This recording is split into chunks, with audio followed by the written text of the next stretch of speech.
Bapak dan Ibu, mungkin selama ini sudah berusaha menjaga pola makan. Gorengan mulai dikurangi, lauk yang dipilih juga sudah lebih sehat. Tetapi saat cek kesehatan, hasil kolesterol masih saja tinggi. Kondisi seperti ini sering membuat bingung. Padahal, ternyata penyebabnya tidak selalu berasal dari jenis makanan yang kita makan. Ada satu hal lain yang sering luput dari perhatian, yaitu cara memasak makanan itu sendiri. Banyak orang fokus pada apa yang dimakan, tetapi lupa bahwa bagaimana makanan tersebut dimasak juga sangat menentukan berapa banyak lemak yang akhirnya masuk ke dalam tubuh setiap hari. Pada video kali ini, kita akan membahas 5 kebiasaan memasak yang ternyata bisa memengaruhi kadar kolesterol. Tenang saja, setiap poin akan disertai solusi sederhana yang bisa langsung diterapkan di rumah. Dan di bagian akhir, ada bonus tips yang sayang untuk dilewatkan. Perlu diingat, informasi ini bersifat edukasi dan bukan pengganti konsultasi dengan dokter. Sekarang coba bayangkan satu contoh sederhana. Ada 2 orang yang sama-sama makan ayam. Yang pertama memilih ayam kukus tanpa kulit. Yang kedua makan ayam goreng dengan kulit yang masih menempel, bahkan digoreng menggunakan minyak yang sudah dipakai berkali-kali. Jenis makanannya sama-sama ayam, tetapi kandungan lemak yang masuk ke dalam tubuh bisa sangat berbeda. Nah, mari kita mulai dari poin pertama. Poin pertama, sering menggoreng ulang lauk yang sama berkali-kali. Kebiasaan ini sangat umum terjadi di banyak rumah tangga. Misalnya menggoreng tempe, tahu, atau ikan dalam jumlah banyak sekaligus. Karena masih tersisa, keesokan harinya digoreng lagi agar kembali renyah. Sekilas memang terlihat hemat dan praktis. Namun, ada hal yang perlu diperhatikan. Ketika minyak dipanaskan berulang kali pada suhu tinggi, kualitas minyak akan menurun. Kandungan lemak trans dapat meningkat, dan berbagai penelitian gizi menunjukkan bahwa lemak trans berkaitan dengan peningkatan kadar kolesterol LDL, atau yang sering disebut kolesterol jahat. Apa yang bisa dilakukan? Cobalah menggoreng secukupnya sesuai kebutuhan makan hari itu. Jika masih ada sisa lauk, simpan di dalam kulkas. Saat ingin menikmatinya kembali, hangatkan dengan cara dikukus atau menggunakan wajan tanpa tambahan minyak. Rasanya tetap enak, tetapi jauh lebih baik untuk kesehatan. Sekarang kita masuk ke poin kedua, dan ini sering tidak disadari banyak orang. Poin kedua, terlalu sering mengonsumsi masakan bersantan kental. Mungkin ada yang berpikir, saya jarang makan gorengan, jadi pasti aman. Namun ternyata belum tentu. Jika hampir setiap hari menu yang dikonsumsi berupa gulai, opor, rendang, atau sayur lodeh dengan santan kental, hal ini juga perlu diperhatikan. Santan memang memberikan rasa gurih yang lezat. Namun santan kental mengandung lemak jenuh dalam jumlah yang cukup tinggi. Bila dikonsumsi terlalu sering, lemak jenuh dapat berkontribusi terhadap peningkatan kolesterol total pada sebagian orang.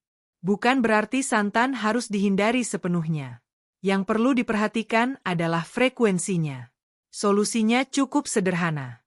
Batasi masakan bersantan kental sekitar 2 hingga 3 kali dalam seminggu. Pada hari lainnya, pilih variasi lauk yang dikukus, dipanggang, direbus, atau ditumis menggunakan sedikit minyak. Jika memungkinkan, gunakan santan yang lebih encer sehingga rasa gurih tetap ada, tetapi kandungan lemak jenuhnya lebih rendah. Sekarang kita lanjut ke poin ketiga. Ini adalah kebiasaan yang paling sering terlewatkan. Poin ketiga, makan ayam bersama kulitnya. Banyak orang sudah berusaha memilih bagian ayam yang lebih sehat.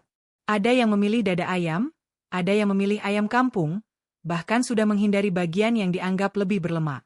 Tetapi satu hal yang sering tetap dilakukan adalah memakan kulitnya. Padahal, kulit ayam mengandung lemak jenuh yang lebih tinggi dibandingkan daging ayam itu sendiri. Apalagi jika ayam tersebut digoreng. Minyak dari proses penggorengan akan meresap ke kulit sehingga kandungan lemaknya menjadi semakin tinggi. Apa langkah terbaik? Jika memungkinkan, lepaskan kulit ayam sebelum dimasak. Cara ini dianggap paling efektif karena lemak dari kulit tidak sempat memengaruhi bagian daging. Namun jika ayam sudah terlanjur dimasak, melepas kulit sebelum dimakan tetap memberikan manfaat dan membantu mengurangi asupan lemak jenuh.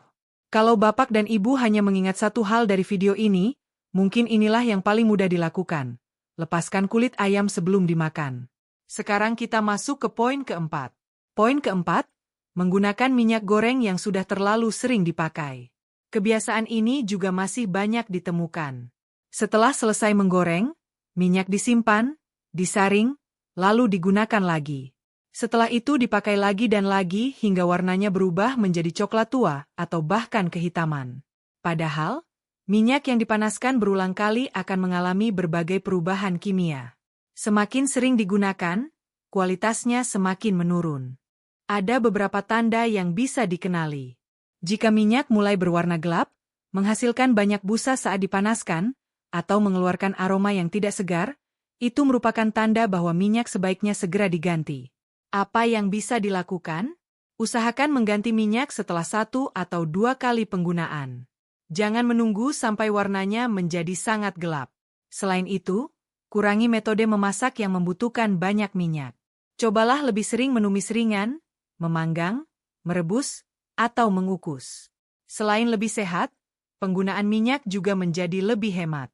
Sekarang kita sampai pada poin terakhir. Poin kelima, porsi lauk berlemak yang terlalu banyak. Seringkali kita sudah memilih lauk yang tepat. Ikan dipilih lebih sering, daging merah dikurangi, ayam tanpa kulit mulai dibiasakan. Semua langkah tersebut memang baik.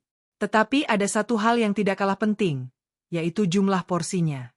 Meskipun lauk yang dipilih relatif lebih sehat, jika porsinya berlebihan maka asupan lemak yang masuk ke tubuh tetap bisa tinggi. Terlebih pada usia 55 tahun ke atas. Metabolisme tubuh secara alami cenderung melambat sehingga tubuh memerlukan waktu lebih lama untuk memproses lemak. Solusi sederhananya adalah menggunakan patokan 1 potong lauk berukuran sedang setiap kali makan. Jika masih merasa lapar, tambahkan sayuran, bukan menambah lauk. Sayuran kaya akan serat yang membantu tubuh mengelola kadar lemak dengan lebih baik. Selain itu, sayuran juga membuat rasa kenyang bertahan lebih lama. Jadi ingat, bukan hanya jenis lauk yang penting, tetapi juga porsinya. Sekarang mari kita rangkum kembali 5 poin penting tadi. Pertama, hindari menggoreng ulang lauk berkali-kali. Lebih baik hangatkan dengan cara dikukus. Kedua, kurangi frekuensi konsumsi masakan bersantan kental.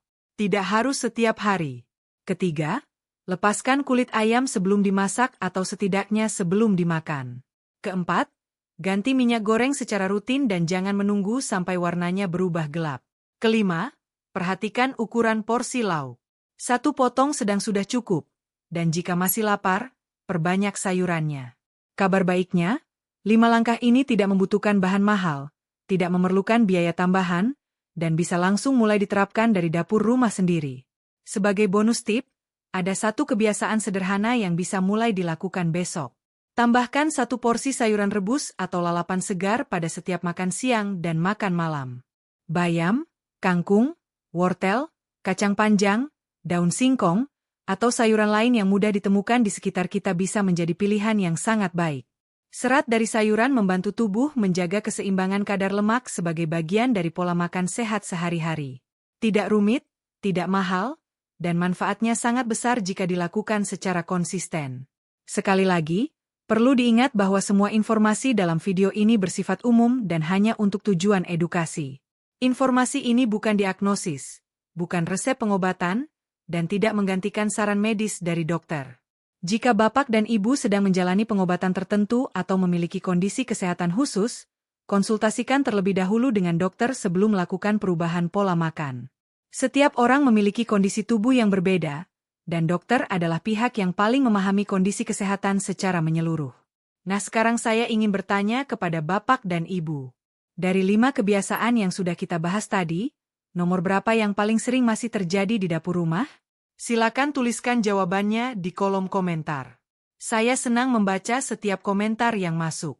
Jika video ini dirasa bermanfaat, jangan ragu untuk membagikannya kepada keluarga, sahabat, atau orang-orang terdekat yang mungkin membutuhkan informasi ini.